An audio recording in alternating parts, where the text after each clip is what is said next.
വിശദമായ വാർത്തയിലേക്ക്. മന്ത്രിസഭാ രൂപീകരണ ചർച്ചകൾക്ക് മുന്നോടിയായുള്ള ഉഭയകക്ഷി ചർച്ചകൾ കന്റോൺമെന്റ് ഹൌസിൽ തുടരുകയാണ്. കക്ഷി നേതാക്കളുമായുള്ള കൂടിക്കാഴ്ചകൾ അവസാനിച്ചാൽ ഉച്ചയ്ക്ക് ശേഷം UDF യോഗം ചേരും.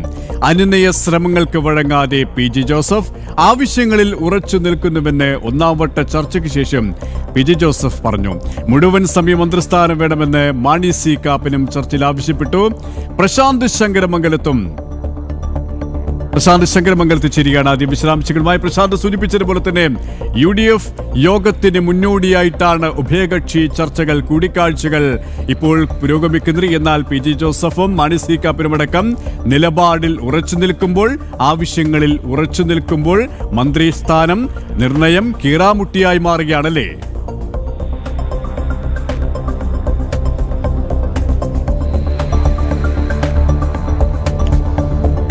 KP വൈകിട്ട് 4:30 കൂടിയാണ് UDF യോഗം ആരംഭിക്കുക. അതിന് മുന്നോടിയായിട്ടുള്ള ഉഭയകക്ഷി യോഗമാണ് ഇപ്പോൾ നടന്നുകൊണ്ടിരിക്കുന്നത്. പല ഘടകകക്ഷി നേതാക്കളുമായിട്ടുള്ള കൂടിക്കാഴ്ചകൾ നടന്നു. അതിനുശേഷമാണ് മുഖ്യമന്ത്രി പാണക്കാട് ഹൗസിലേക്ക് പോയത്.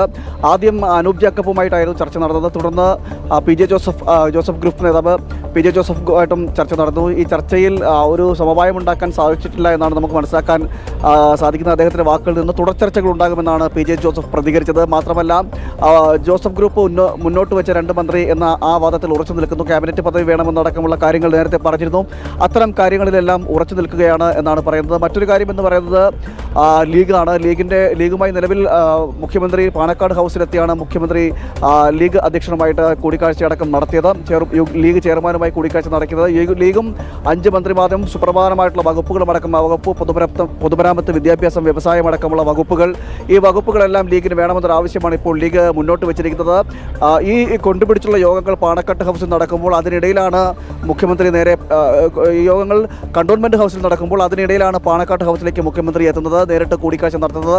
എന്തായാലും അനുനയ നീക്കങ്ങൾ ഒരു ഭാഗത്ത് നടക്കുന്നു. രമേശ് ചെന്നിത്തലയും KC വേണുഗോപാലും വഴങ്ങാതെ നിൽക്കുന്ന ഒരു സാഹചര്യമുണ്ട്. KC മുന്നോട്ട് വെച്ച 6 മന്ത്രിമാർ എന്ന ആവശ്യം, ആ ആവശ്യത്തിൽ നിന്ന് പിന്നോട്ടില്ല എന്ന് തന്നെയാണ് KC പക്ഷം പറയുന്നത്. ഇന്ന് രാവിലെ KC അനുനയിപ്പിക്കാനുള്ള നീക്കങ്ങൾ നടത്തിയിരുന്നു. KCയുടെ ഭാഗത്തുനിന്നും I ഗ്രൂപ്പ് നേതാക്കളടക്കം KCയുടെ വീട്ടിൽ, നാലാഞ്ചിറയിലെ വീട്ടിലെത്തി അദ്ദേഹത്തെ സന്ദർശിച്ചിരുന്നു. KC അതേ നിലപാടിൽ തന്നെ നിൽക്കുന്ന ഒരു സാഹചര്യമാണ് ഉണ്ടാകുന്നത്. അനുനയ നീക്കങ്ങൾ ഉണ്ടാകുമെന്നാണ് അതിനുശേഷം KC വേണുഗോപാലിനെ സന്ദർശിച്ച ശേഷം KPCC അധ്യക്ഷൻ പറഞ്ഞത്. ഇത്തരത്തിൽ അനുനയ നീക്കങ്ങൾ ഒരു ഭാഗത്ത് നടക്കുന്നു. രമേശ് ചെന്നിത്തലയും മുന്നോട്ട് ചില വാദഗതികൾ വയ്ക്കുന്നുണ്ട്.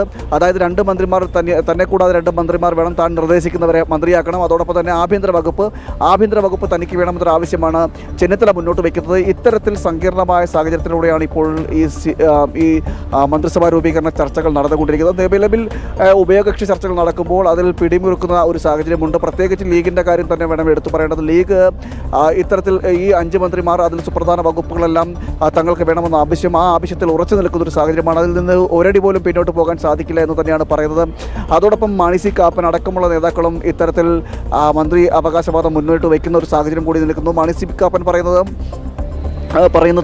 ഇത്തരത്തിൽ മുഴുവൻ സമയം മന്ത്രി എന്ന പദവിയിലേക്ക് തന്നെ വേണം, ഫുൾ ടൈം മിനിസ്റ്റർ എന്ന നിലയിലേക്ക് പോകണമെന്ന അടക്കമുള്ള ആവശ്യമാണ് അദ്ദേഹം മുന്നോട്ട് വയ്ക്കുന്നത്. ഇത്തരത്തിൽ ഒരു നിലപാടുകളുമായി ഘടകകക്ഷികൾ മുന്നോട്ട് നിൽക്കുന്ന സാഹചര്യമാണ് നിലനിൽക്കുന്നത്. എന്തായാലും അനുനയ നീക്കങ്ങൾ ഒരു ഭാഗത്ത് കൊണ്ടുപിടിച്ച് നടക്കുന്നുണ്ട്. എന്നാൽ വഴങ്ങാതെ നിൽക്കുകയാണ് KCയും അതോടൊപ്പം തന്നെ രമേശ് ചെന്നിത്തലയും. KC വേണുഗോപാൽ അല്പസമയത്തിനുള്ളിൽ ഈ തിരുവനന്തപുരത്ത് നിന്നും ആലപ്പുഴയിലേക്ക് മടങ്ങുമെന്ന് അടക്കമുള്ള വിവരങ്ങൾ ലഭിക്കുന്നുണ്ട്. എന്തായാലും ചർച്ചകൾ ഒരു ഭാഗത്ത് സജീവമായിട്ട് നിൽക്കുകയാണ്. വൈകുന്നേരത്തോടു കൂടി തന്നെ UDF യോഗം ഉണ്ടാകും. ഈ യോഗത്തിലായിരിക്കും സമവായ ചർച്ചകളുമായി ബന്ധപ്പെട്ട ഒരു തീരുമാനത്തിലേക്ക് എത്താൻ സാധിക്കുക എന്ന് വേണം നമുക്ക് മനസ്സിലാക്കിയിട്ടിരിക്കുന്നത്. KPCC അധ്യക്ഷൻ നേരത്തെയും അതോടൊപ്പം തന്നെ നേരത്തെയും പ്രതികരിച്ചിരുമ്പോഴും പ്രശാന്ത് സൂചിപ്പിച്ചതുപോലെ തന്നെ മാരത്തോൺ ചർച്ചകൾക്കൊടുവിൽ 11 ദിവസം നീണ്ടുനിന്ന മാരത്തോൺ ചർച്ചകൾക്കൊടുവിൽ മുഖ്യമന്ത്രി ആര് എന്ന് കണ്ടെത്തിയെങ്കിലും മന്ത്രിസ്ഥാനത്തിന് വേണ്ടി ഇപ്പോഴും കടിപിടി തുടരുകയാണ്. പ്രശാന്ത് ശങ്കരമംഗലത്താണ് വിശദാംശങ്ങൾ നൽകിയത്.